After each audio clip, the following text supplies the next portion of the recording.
Are you ready for good talk? And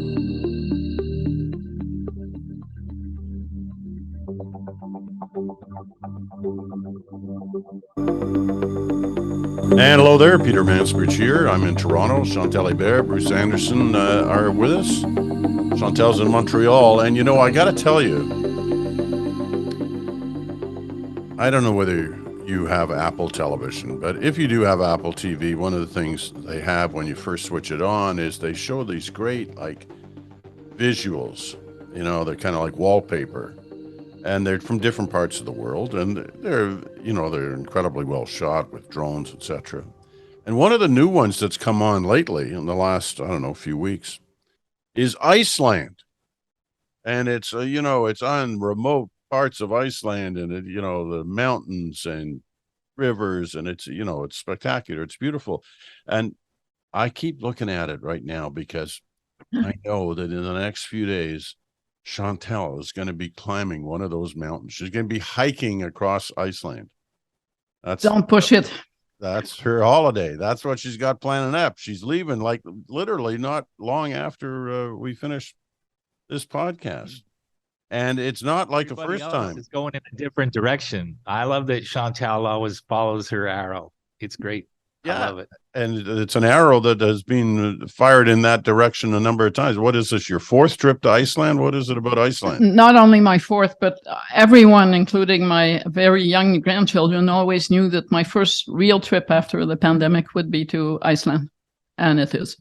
Well, I'm very impressed. And I look at some of those mountains in Iceland, they're pretty good. I mean, wait to see if I come back in one piece before you are impressed. You'll be back. And then it'll be Everest next. I can just see it.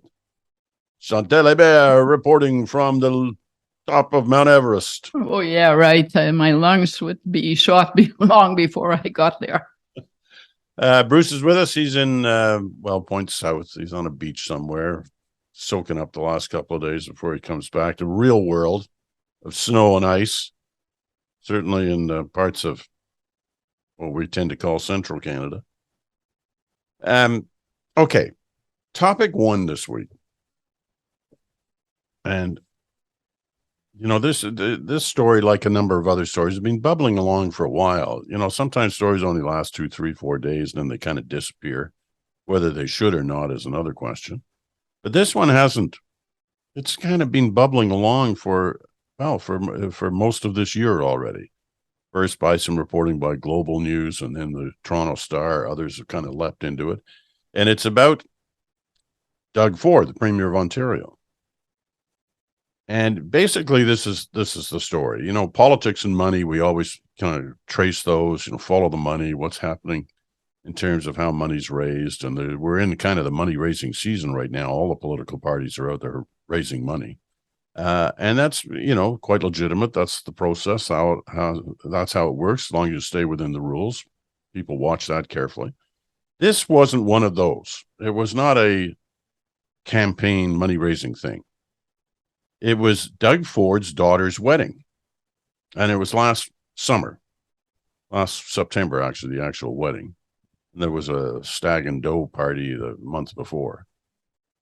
And what's become interesting in the way this story is unfolding is the number of people who were at these events, who also were developers, some of whom appear to be benefiting from the Greenbelt decision. Some of them were potential appointees to the provincial civil service. And so it's raised a lot of questions about that process and whether that was proper and whether it smells a little bit. To some people, it looks like a bad movie, or in fact, to some people, it looks like a good movie that has highlighted these kind of things in the past. So that's the question here. The question is this as bad as it looks, or is it not as bad as it looks? Chantal, why don't you start? Well, I'll reverse your question. It certainly looks bad. And bad enough that you kind of, I was listening to you telling the story. It's bad enough that you kind of wonder whether Premier Ford would have been as welcoming and would have had this style of event with developers and others giving money to his daughter's wedding, etc., if it had taken place just before the election that saw him reelected for 4 years rather than just after. For sure, it suggests a certain amount of sloppiness at a minimum, and a lack of thinking about the optics of the entire thing. Whether it goes beyond that, I tend to think that people who have links to powerful people and who want something out of them, I'm thinking, for instance, of the Green Belt controversy, do not need to go to a stag and doe party to exert that influence, that they will in any event, in venues that you probably will never hear about. So I am not convinced that, and by the way, a stag and doe party, the reason why this news is not percolating in Quebec, maybe because I would be at a loss to translate this. I didn't even know that the expression existed. So that kind of tells you why Premier Ford is safe in the French media at this point. Bruce. Yeah, I'm not quite in the same place as Chantal. On some points, I think I am. I think it is worse than it looks like. I think the evidence to me that it is worse is just, first of all, on the surface of it. I agree with Chantal's point that not everybody knows what a stag and doe party is, but basically it is a party to raise money to pay for his daughter's wedding. People were invited to come to that party and make a contribution, the monies of which would go to help pay for his daughter's wedding. I do think that Chantal's right about people who are in positions of these developers and some of the others who are reported to have been there. They will have had other and will have other ways to have influence and to gain support from the government. This wouldn't be the only thing. On the other hand, in my experience, the way that politics works is that if you get invited to come to a party to make a contribution to help pay for the premier's daughter's wedding, if you decide not to go to that, that sends a signal that it may be unhelpful to your to the matters that you care about at the provincial level. At least it's a very reasonable thing to speculate about. Two other things that really make this look worse to me with each passing day. Ford has no answers, and he refuses to provide any more answers. His ministers refuse to provide any more answers. The government, through the Integrity Commissioner, says we're not going to say anything more about this. If there is evidence that this is being blown out of proportion, if there are other ways of looking at the facts that are established and not contested, then you would think that somebody somewhere in the government, in the Premier's office, in the cabinet would take it upon themselves to say, well, here's why people should look at this as a more innocent coming together of people who share a love of parties and the Premier's daughter and supporting weddings. So that isn't happening. And finally, there are news organizations and journalists who generally feel supportive of Premier Ford. I haven't seen one of them, not one of them yet, make the case that this was fine. He has as far as I can tell, he's got no support in the media, including among organizations and individuals who are generally supportive of his premiership. And he's got nothing to say. And we know now that Marit Stiles, the NDP leader, has initiated what will become a formal investigation by the Integrity Commissioner. People can wonder whether or not that Integrity Commissioner can be trusted to do the job properly, but there at least now is the prospect of a formal process to reveal more information about this, which I think is absolutely essential. And if there is nothing there that should be damning to the Premier, then he should have nothing to fear from it. You know, the Integrity Commissioner in Ontario hasn't done a full-blown investigation of this. Did it kind of pass at it? Kind of look at it and said, "Oh no, it seems fine to me." But now, as you say, there's going to be a call for a real investigation into the situation. If you were my integrity commissioner, Peter, and I said to you, look, people say I did something wrong, tell you what it is I did, and will you just tell me that I'm good? That's what this looks like. Looks like, yes. Yeah, it's a lot.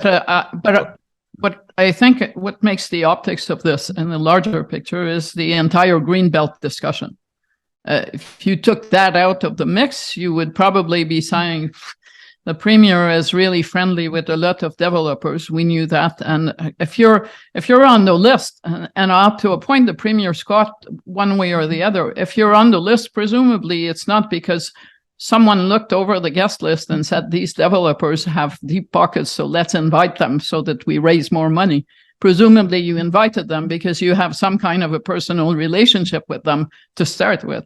So what this demonstrates, without going through an inquiry, is that there are really close ties between Premier Ford's family and developers. Throw the Greenbelt stuff into the mix, and what you have are the elements of a scandal, because those elements are all reunited. And I'm not sure what that inquiry would show, but I don't think you can use the integrity commissioner on the basis of a phone call to say, do you think I'm okay with inviting my friends to a stag and doe party? And then go around and say, he gave me a pass, so I'm fine. I suspect if the integrity commissioner is worth his money, that he is happy to be asked to do a real inquiry. When, Bruce is right, Ford basically ducks these questions when they're shouted at him or asked of him. The closest he's come to saying anything, he's playing the family card, right? He's saying, look, this isn't politics. This is family. This was a wedding. These are, friends of mine. I was just charging them $150 a ticket. Who knows what envelopes they may or may not have left there as well. Those kind of things happen at weddings and wedding events. But what about the family card? And I raise this just because we're in this period where there are a lot of politicians who are taking a lot of heat, and it's impacting their families. People coming to their houses, knocking on their doors, going into their garages. And you're seeing some politicians just say, to hell with it, I can't take it anymore. I'm out of here. And, we saw Nicola Sturgeon last week. We saw Jacinda Ardern in New Zealand, basically making that argument. I'm just tired of it. I can't take it anymore. The tank's empty. I can't handle these things. So he's playing a little bit of the family card, but it doesn't seem to be getting any respect. I mean, as Bruce says, even the Tory papers don't seem to be launching any kind of big defense for him. You can't use family as a cone of silence, Silo. You can't mix business, politics, and family and say it's off limits because you can put the word family on it. I say to that what I used to say when people were saying that there were nasty remarks about politicians' kids. Usually those kids would be on the receiving end of those nasty remarks. That does not make them right, but in part because their parents had used them in photo ops, in various political activities that went much beyond walking your kid to school, to go back to Stephen Harper's famous shaking of hand with his son, which I believe was off limits. But if you are going to mix family and politics for your own benefit, you cannot complain that a family does not save you from hard questions about the mix that you put together for a stag and doe party. Bruce? Look, I completely agree with that. I think if we take it outside of politics for a minute and we imagine the CEO of a publicly traded company, and let's say the CEO had a child that was getting married, and the boys, whoever that version of the boys would be, that was the term that Ford used to describe who organized this event and helped raise the money. let's imagine that CEO hosted a party in his backyard or her backyard, to which were invited all of the major suppliers or a number of major suppliers to that company. That would be a firing offense. It's not. There have to be some lines that that are maintained as guardrails to prevent the perception and the reality of a conflict of interest. And Ford seems to feel like that by saying, well, my family's always had lots of friends and they've always been welcome in my house, that somehow that excludes him from the rest of the civilized professional world that understands there have to be. Yeah, we're getting the hits on your line, Bruce. So you're frozen up. He's not just any other father of the bride. He's the premier of the province of Ontario. And Chantal's point about the Green Belt, one of the most And we're losing you, Bruce. We keep the line keeps freezing, but we're getting your point. I mean, the thing I should say, and this isn't in defense, but the Ford family thing has been evident through a number of generations, right? You got Doug Ford, the premier, you had his brother, the mayor, you had their father, who was a provincial cabinet minister, and they pretty well own the political turf in the Etobicoke region of Greater Toronto. And for decades, the history has been that the Fords have big events, big parties, big picnics, that kind of thing. And there are lots of people, sometimes thousands of people who come to these things. So, I don't know whether he's sort of relying on that to get himself out of this situation. He's managed, Doug Ford and his brother for that matter, have managed to always find an escape route from whatever the controversy has been. His brother, I guess, eventually, was toppled by the problems that he had. But Doug Ford has always found that escape route. And you look at this one now and you wonder, it's gone on longer than most Doug Ford controversies. Is this one going to hang around? And is the potential here for some serious stuff for Doug Ford as a result of it? Well, I was looking at some numbers about voter satisfaction with their governments, and noted that among the provinces where a real majority is saying I am not satisfied, Ontario was in that list. And I'm assuming that this controversy, but also the Green Belt, that's all part of the mix. So it may die down, but I find, looking from a distance, that Premier Ford is in danger of going back where he was just prior to the pandemic, i.e. one of the least popular and least appreciated premiers in the country. And that, of course, makes any government decision on any other front harder to sell. Ask any politician who's had ethics issues, including Justin Trudeau. It does take away from your political capital, takes a toll. In this case, it's not just having a big party, it's the money angle that is making this worse. And again, the fact that it becomes embroiled and associated with the entire Green Belt story, which I think by itself is a big story, that this only becomes a part of the puzzle of a picture that is not favorable to Ford and his government.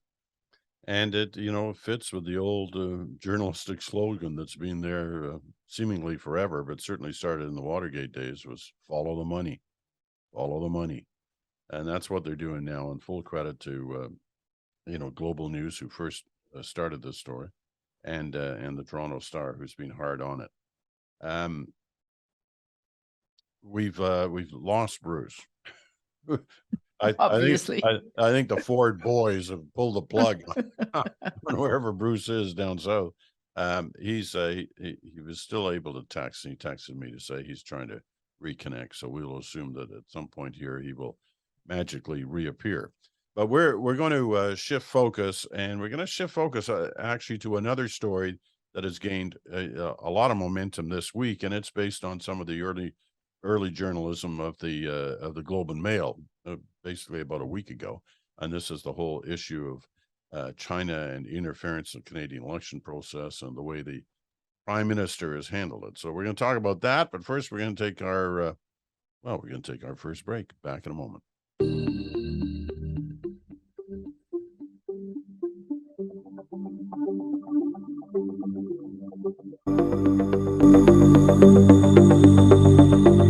And welcome back. You're listening to The Bridge, the Friday edition. Good talk, Chantal and and Bruce Anderson. Bruce has joined us back again, having a little internet problem down south, but he's back with us now.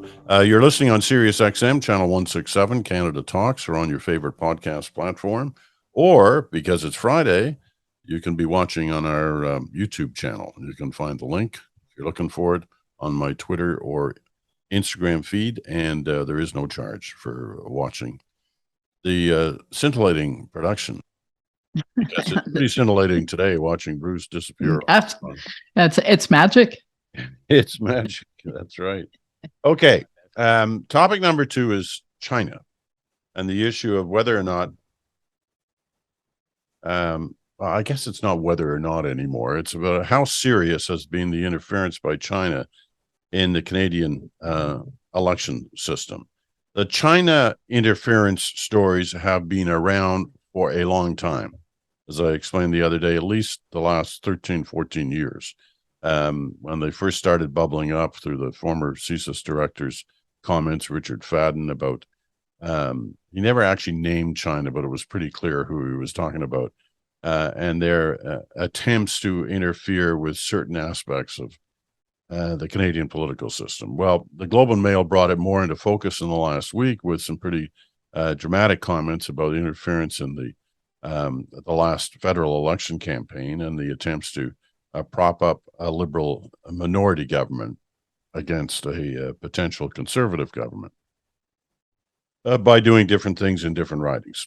So there's been a lot of talk about that this week, and there are calls for more investigations. And the Prime Minister,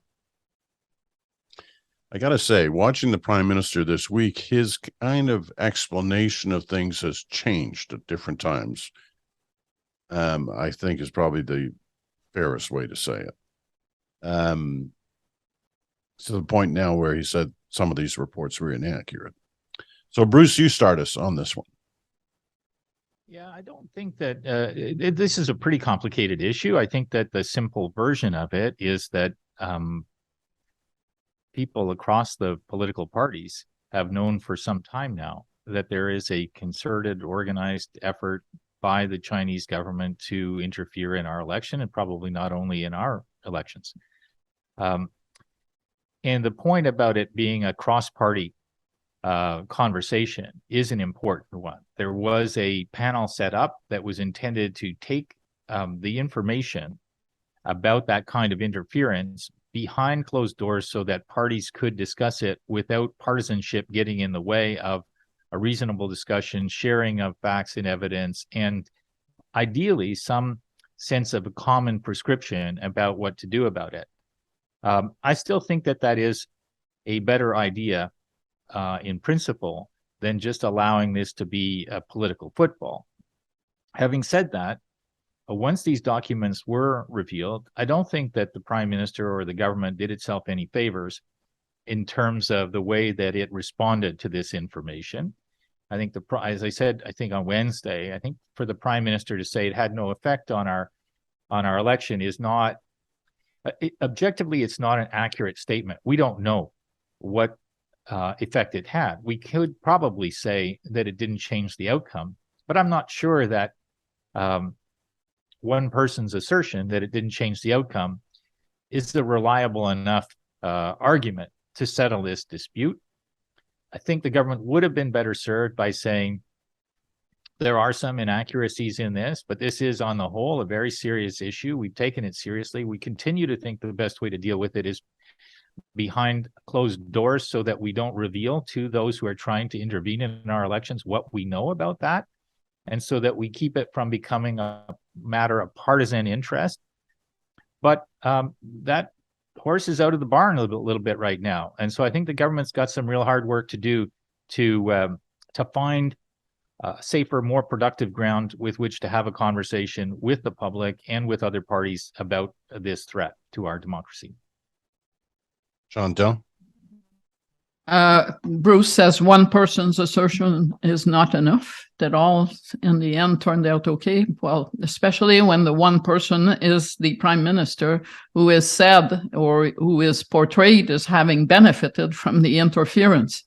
If you believe that this is serious, and the answer is from the person who was said to be the preferred choice of whoever was interfering, and who actually won, don't worry, take it on faith that you should have faith in the system. That's not going to help. I believe the government would be best served by having independent voices explain or walk Canadians through why they have concluded that the process in the end was not tainted or distorted in a significant way by those maneuvers. I believe it's possible, without going into Secret Service stuff, to at least come to some conclusions as to how far the claims of manipulation versus the reality can be. I'll give you one example. For one, it's not a secret that the Chinese would prefer a liberal government. Historically, that would have been true throughout Canadian history from the time I started covering it. And it goes to the fact that in the DNA of the Liberal Party, there has always been an element of more openness to China than in the DNA of the other parties, the Conservatives, to name them. It's not an accident. Pierre Trudeau was first out of the gate before the United States in recognizing China. Jean Chrétien led all those missions, those economic missions with the other premiers to China over his era. And Justin Trudeau, when he came to office, was decisively more open to doing more with China than Stephen Harper had been. So if you're sitting anywhere, you don't need to be a great strategist in Canadian politics to know that you would rather have a Liberal than a Conservative government. This is as good as it gets. But then you move on to the rest of it. And a minority government, to keep the government in chains. Well, how does that work? You're actually saying you want a Liberal government that has been open to China to be kept on a leash by three opposition parties who disagree with the government on China and who want the government to be tougher? First problem. Second, we all, at some points in our lives, have liked the idea of minority governments, but is any of you're both really good at strategy. Can you tell me how you achieve a minority government? With 4 or 5 parties on the ballot in 338 ridings, a very small fraction of them being liable to be influenced by so-called Chinese voters who are influenced by this interference. So I read the Globe and Mail story, and I believe it's a serious issue.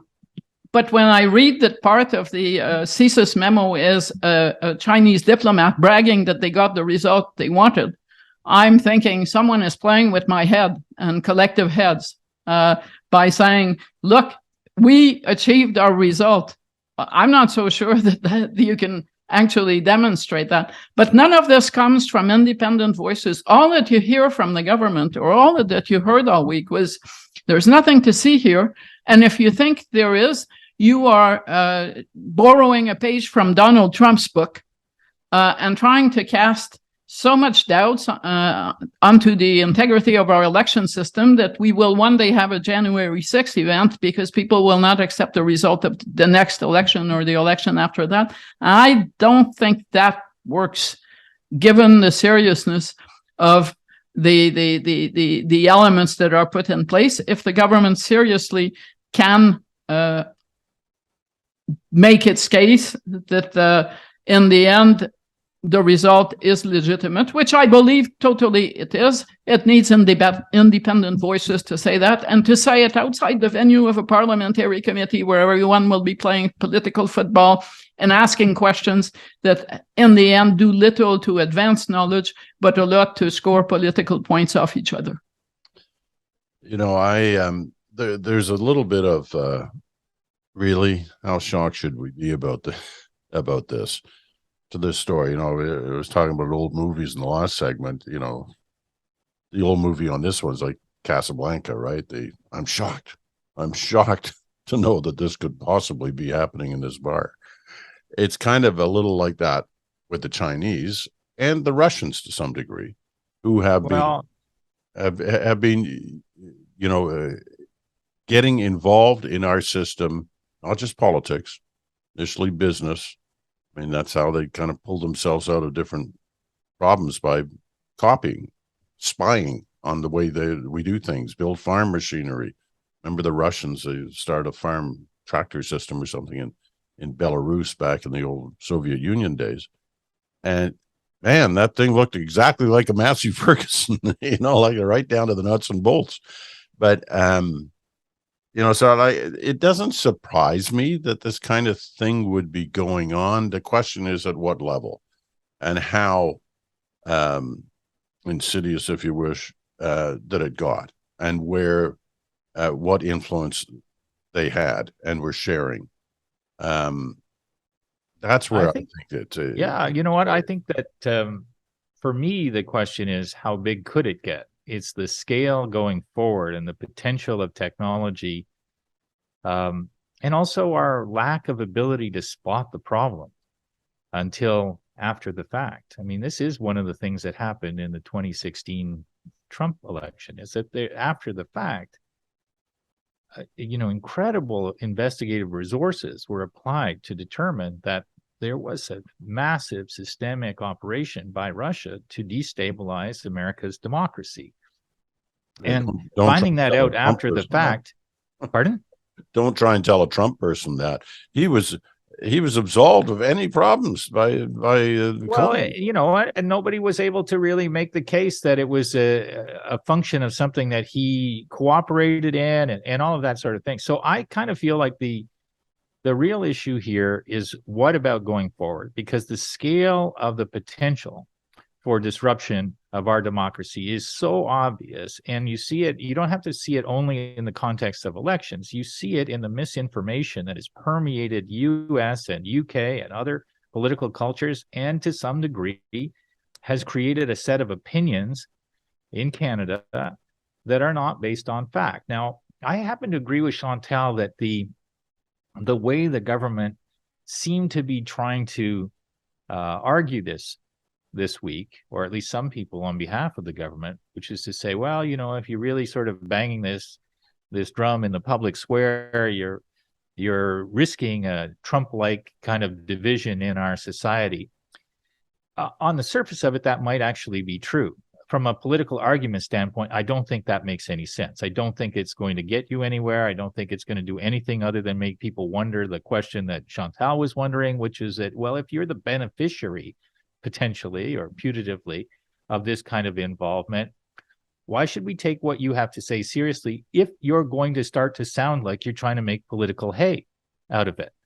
So you have to be really, really careful about arguing for sensible public policy, a sensible plan. I think Chantal's right.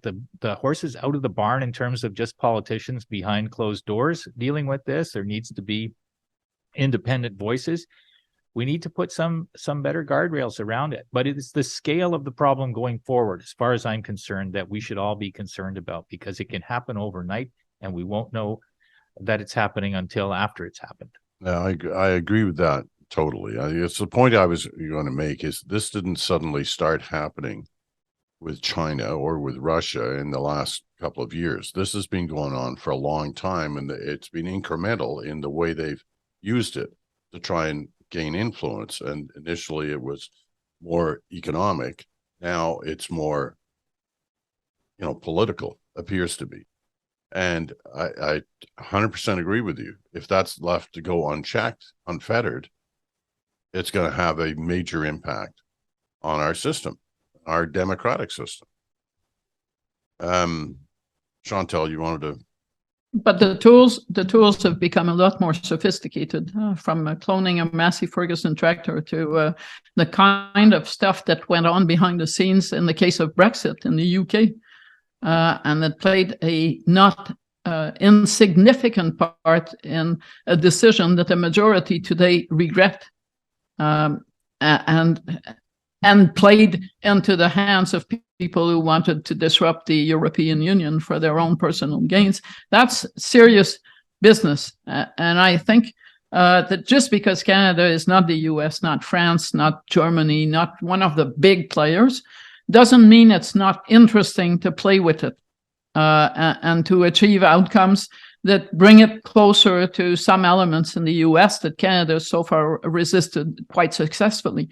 Moreover, the way we are approaching these issues is completely out of date with how fast the technology is advancing. Just this week, and it's an unrelated subject, but it was everywhere in the media, this fake interview between Justin Trudeau and Joe Rogan, where Justin Trudeau sounds like Justin Trudeau. Do you seriously believe that people will, in 5 years, be able to tell the difference? Some people in the radio show I was on said, well, you can tell that it's not really Justin Trudeau because you can hear the cuts. Well, they hear the cuts. I don't. I'm not a radio person to the point where I can tell these things that sound like edits. All of that to say we need almost certainly a more robust system, one. Two, the fact that the government is saying we need to keep things confidential because we don't want to let these people know, or whoever is doing that, what we are up to.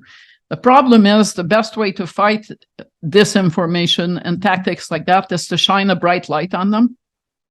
And so there's a contradiction between the need to know basis that the government is operating on and the need to expose, because how else are you going to educate voters to those realities except by exposing them? And this is not something that any politician can do properly. I love that Trudeau-Rogan thing in terms of what it signals potentially for the future and how stuff can be manipulated. This is kind of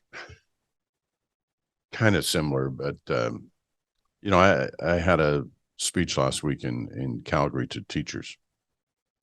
And one of the things that I hadn't realized, I know you guys do, Bruce certainly does, I hadn't heard about Chat GPT, the artificial intelligence stuff. And my son walked into the room as I was preparing to give these remarks in Calgary. I was jotting down some notes, and he said, what are you talking about? And I said, well, they want me to talk about trust and the impact that's having for teachers and why they're not getting enough respect. They think they should be getting more respect. And he said, well, here, let's try something. And he sits down at his laptop and he says, he enters one line in the Chat GPT controller. And it was, why do teachers not get enough respect? Bang.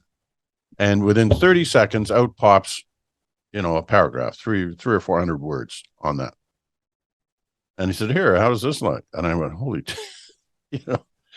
it's not copying somebody else's speech. It's like constructing its own speech on that topic. So did you use it? That's what people are wondering now. I used it as an example. I read it and I said, this is a problem for you guys. I'm sure you already know this, but man, if that only existed when I was a student, I'd had some great essays.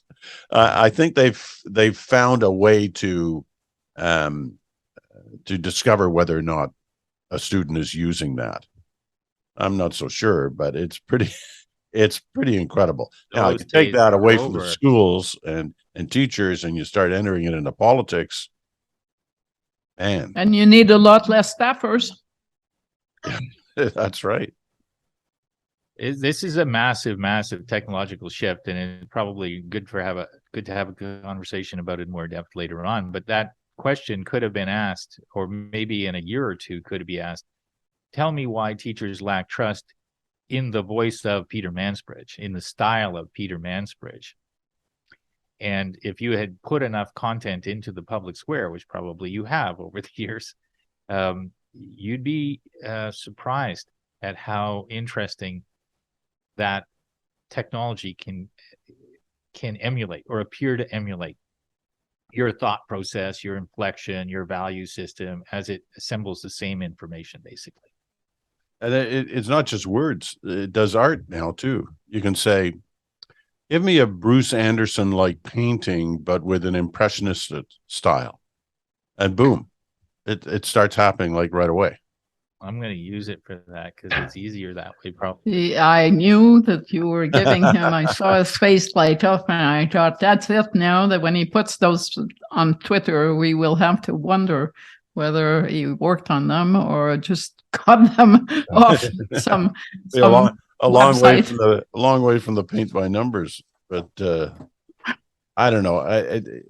You wonder at times, and I get mail about this every week from listeners of a certain age, is it all moving too fast? I can't keep up with it.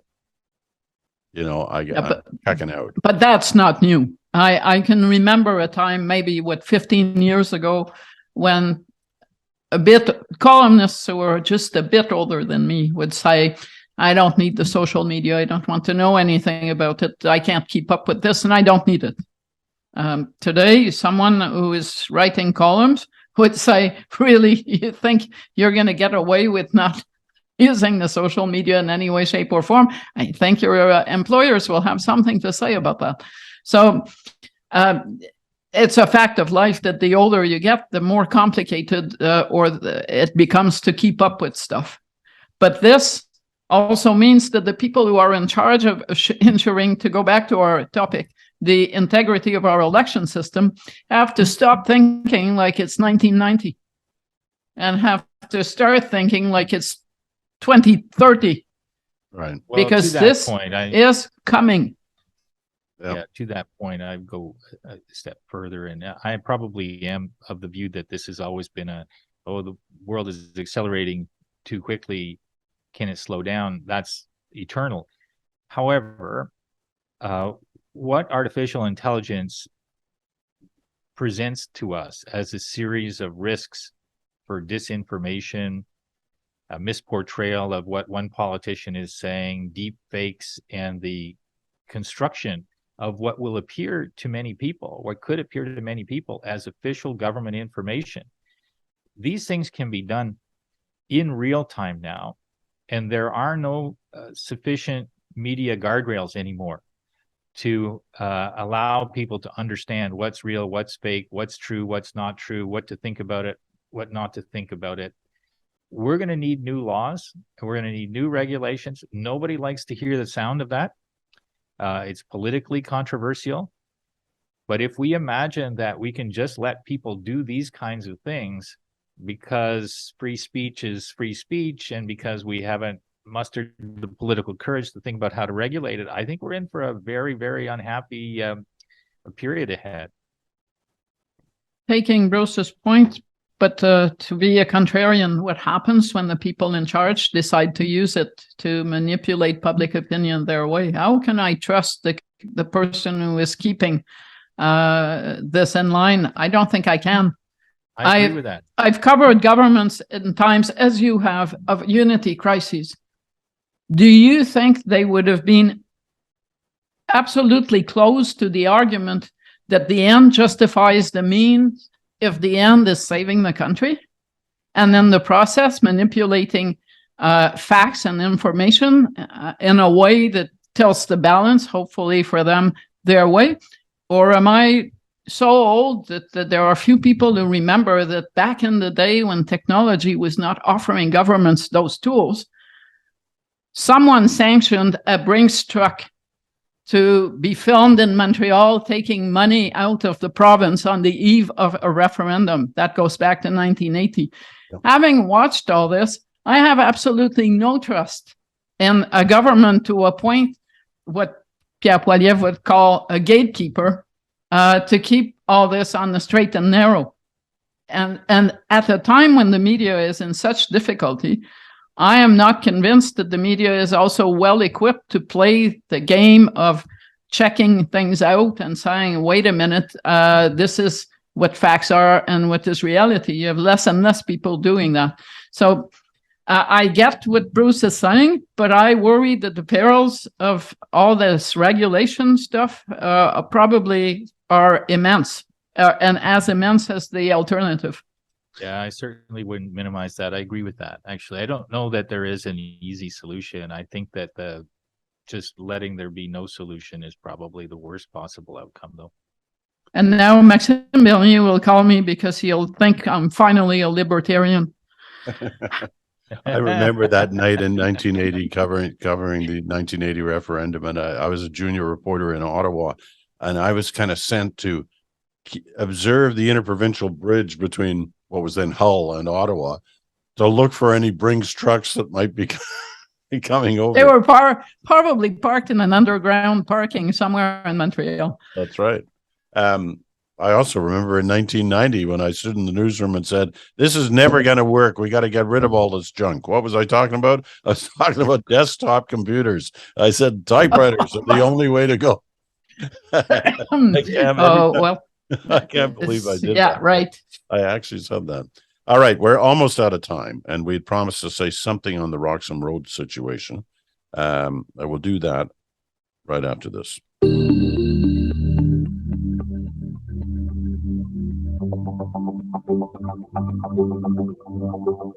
And welcome back. Chantal and Bruce Anderson, PeterMansbridge here, and we've only got a couple of minutes left. But the Roxham Road situation, that's what they call an irregular border crossing point from is it Vermont into Quebec? I guess, not. Yeah. It's been too long called Roxham Road. I know it's next to Lacol's official border point. That's as far as I'll go. Skill testing question, though. Yes.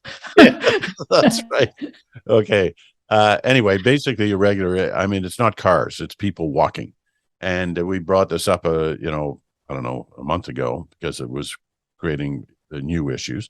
Now it's like overwhelming. Like there's a lot of people crossing the border, and it's a big problem for the province of Quebec. It's a big problem for the country. I've only got a couple of minutes, Chantal. Bring us up to date on where this is going.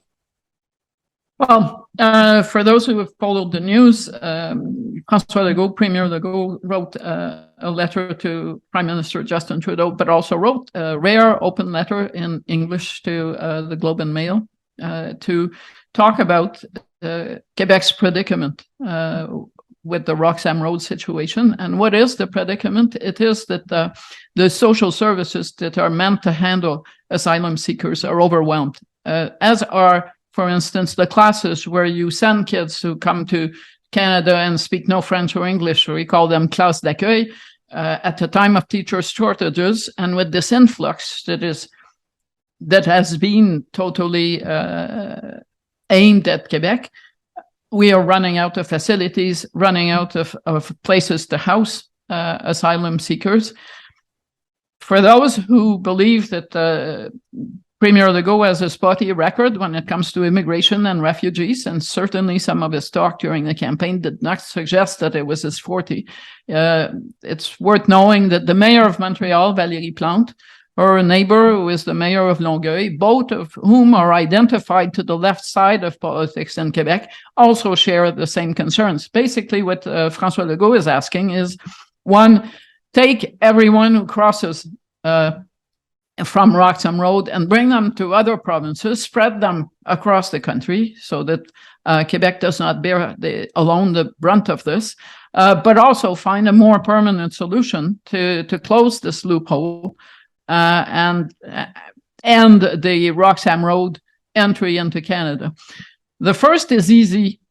You can have buses. The federal government is doing that, and it's been shipping people who come in to Ontario, eventually Atlantic Canada. That will reach a limit really quickly because no one is equipped to handle more and more asylum seekers for a very long time. That's a Band-Aid. But the other issue is, how do you go about ending this? Now, Pierre Poilievre, the Conservative leader, is suggesting just close Roxham Road. Well, that's easy to say, but it doesn't resolve the problem. If Roxham Road is a road, it's convenient.